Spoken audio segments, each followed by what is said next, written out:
I'm Tony Bruschi. Welcome. We hope you've enjoyed our coverage on the trial of Alex Murdaugh. This is a look back at some of the key moments and conversations that we've had over the last several weeks regarding the case. This is a podcast that seeks justice. Justice for the lives stolen by those in society that hide amongst us every day. Hidden in our towns, cities, and countrysides, the places that we work, and sometimes in our very own homes. This is Hidden Killers. Welcome to the podcast. I'm Tony Bruschi. Thank you for listening. Be sure to press subscribe if you haven't done so already so you don't miss any of our updates and discussions on the cases that we're following for you every day here at Hidden Killers and True Crime Today. Jim Rathmann joining us, former Secret Service investigative consultant.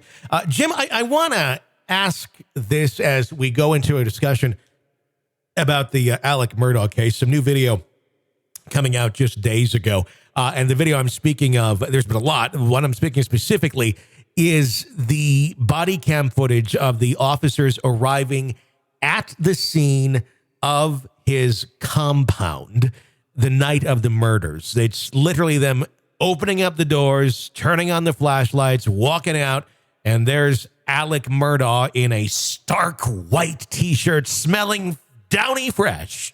I don't know if it's downy or what he was using, but it sure looked downy fresh. And he's, oh my gosh, I just went in there and I saw them and I checked for a pulse, and they're like, what's going on, sir? Just kind of calm down. Well, it's a long story. Immediately, within minutes, he's giving the motive and he's telling people what happened or what he'd like them to believe happened. He immediately goes into, there's this boat crash and, they've been getting these threats and we didn't really think anything of it, but I don't. And then, okay, well, tell us more. But he's immediately trying to lead the authorities in that direction within seconds. It was shameless and it was rather shocking if you just saw your son's head and brain scattered across the room and you're already kind of chatting about that. It seemed, I don't know, a little staged. Thoughts? It's incredibly odd. A lot of times, especially with a crime like that, and you're back at the scene, the police are there, everything you say is going to be recorded. He knows that. People are nervous, but, you have excited utterances and other things that they will just come out and say, and you got to sit back and scratch your head and go, why on earth did you just say that? It makes no sense at all. For me, it seems like he's trying to steer the direction. He's trying to help use his position of being an attorney, having all of his family members as being the DAs within that county for years. I mean, I think they were in charge for 80 something years, if I'm not mistaken. So he's trying to use that position of authority. And it's like, he thinks he's the smartest person in the room. So I'm going to tell the detectives right away what this has to be, because this is what it has to be. And he wants them to throw them off the trail as much as possible. But, you take that, what he was doing, and also what you've seen from the video from a week ago or 2 weeks ago, where he was sitting inside the detective vehicle and he's asking questions. The answers that he's giving, he doesn't seem to be terribly distraught. There's a moment where he gets a phone call where he is, but the whole entire situation makes no sense to me. And then not to mention, you're going to go and check the pulses. I mean, my goodness, did you hear the forensics expert talking about what the autopsies look like? Yeah. I'd love to get your thoughts on that. There is no way you're going to walk up to check the pulse, move them, see if there's any type of signs of life, and not have some sort of blood on you, brain matter, whatever the case might be, whether it's on his shoes, because he's going to have to walk through a puddle of blood. That sounds like a pretty gruesome scene. Mm-hmm. So, how he was able to do that, and you don't have a single drop or I shouldn't say, you don't have any type of evidence on you at that particular time. Doesn't make a whole lot of sense. I'm wondering how much he sat there and kind of pre-planned how he's going to act after this, because it's interesting how he went to that, where it must be from the boat accident. The choice of shirt that he had after this, he picked the whitest shirt he could. And people even say it smelled of being freshly laundered. Well, at least. And the reason for that, the reason for that, Tony, is to go ahead and say, hey, obviously he knows what the blood spatter would have been like, and the kickback and the contact wounds and all of that would have been like with the gunshots, allegedly, if he's the one who actually did it, right? So why not pick out the whitest shirt? So therefore there's nothing on it. You're like, look at me. I'm not a suspect here. Right. I get it, but it's almost like it almost screams this is too obvious that you're hiding something. For sure. It's like you went a bit too far that you're cheating at this. It's like looking at the Nintendo game, like you got the Game Genie on there. This is not just your thing. Like there's no way you are completely cheating on this. 100%. It's just bizarre. I know today, I haven't seen the testimony, but I believe there's been some testimony coming out today about the hose that was attached to the kennels, and the groundskeeper or whoever they were that were helping around there, testifying that the way the hose was hung back up was not where it normally would be. It was not hung in the same proper way that he would normally hang it. And he's saying someone clearly had used this after I had hung it up, which would make sense if you're trying to, rinse off all the blood. Correct. Exactly. And then, where he's got a lot of problems within his story. Being caught on that Snapchat video most certainly isn't going to help him, because you got multiple people saying, nope, that's your voice. He had no idea that was there. In addition to it, when he went over to the other residence, I think it was his mother's residence, that when they asked, you tell them that I was here for 40 minutes. Yep. When in reality, he was only there for 20 minutes.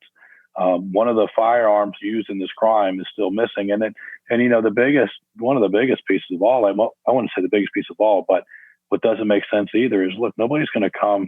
Like, I'm not going to go break into someone's house and know exactly where their firearms are and then use their firearms against them. Mm-hmm. I'm going to come in there armed already, because I'm going to suspect that the people behind that house are armed. So I need to be armed too. So to me, that doesn't make a whole lot of sense. Yeah. There's also more on the shirt too, with the housekeeper saying, where he pretty much implies to her, no, this is the shirt I wore, even though she knew it was a different shirt. And she testified to that in court as well.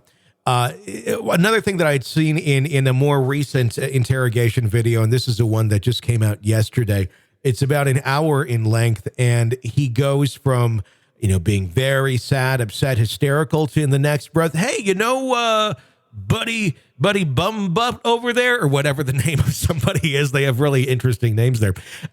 He rented the house from me. He was a sheriff's deputy, and really trying to be chummy with the officers that are in there, saying, oh, he was a really good officer. He was a really good boy, and he's a great officer too. It's bizarre. It's spooky. Is it him trying to relate to them, to go like, I'm kind of one of you guys?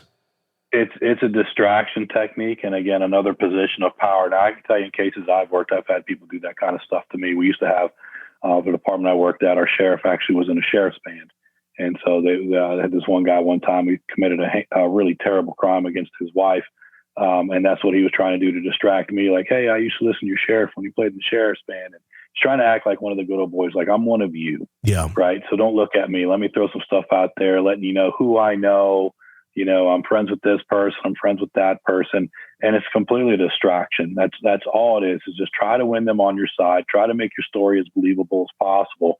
And just hope that you are doing a good enough job to turn that investigation into the direction you want it to go, instead of the real path that it needs to go down. And that's all he's trying to do there. I mean, look, if I pulled up and I had my family members completely, just heads essentially blown off, I mean, I'm going to be so unbelievably distraught. I don't know if you can get any words out of me. Yeah. I don't think I'd be like, yeah, Bobby Bumblefuck. We were good friends. Good boy. Used to rent the house from me. Oh, my wife is dead. Hey, how's Shirley Bumblefuck doing? It's like, what are you talking about?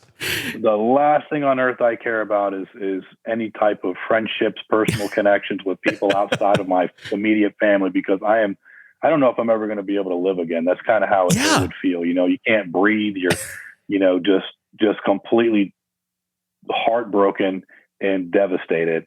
So it's definitely not the normal reaction. And again, I think that's something that's not going to play well in his favor. Plus, his character anyway, with all the fraud stuff and there's so much. This case is, a lot of times sit there and say, is there one that could be any more wild than this? And I'm sure one day there will be, but this one is pretty interesting. The amount of twists and turns. Yeah, the lack of emotion that this man and the way that he can turn on a dime is truly amazing. And if this is how he represented clients in court, he wasn't that good of an attorney because he can barely represent himself in any sort of believable way in this sort of situation. Murdaugh, completely. He's expected to testify next week. Thoughts on that? Isn't that usually kind of a last-ditch effort? You usually don't want your defendant on the stand. Usually you don't. I think in this situation with him being an attorney, maybe his attorneys are hoping that he'll do a good enough job representing himself, because he's going to try to paint a different picture than what's out there and try to give his explanations. Again, same thing he was trying to do to the detectives, same thing he was doing to the officer that showed up, but who he knows. It's going to be almost the same tactics that now he's trying to do it on the jury members. Feel bad for me. But if I was one of the jury members, it would be extremely hard to convince me that you didn't do this at this point.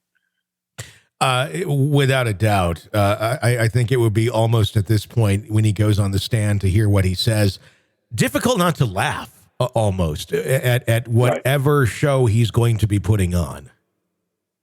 It's definitely going to be theatrical. Jim Rathmann, former Secret Service investigative consultant, thank you so much for your insight. Always a pleasure to talk with you. And you guys, thank you for listening. Be sure to press subscribe wherever you're downloading podcasts so you don't miss any of our breaking updates and discussions on the cases that we're following for you right here. You can follow me on Twitter @TonyBPod. My name is Tony Bruschi. From all of us here, thanks for listening.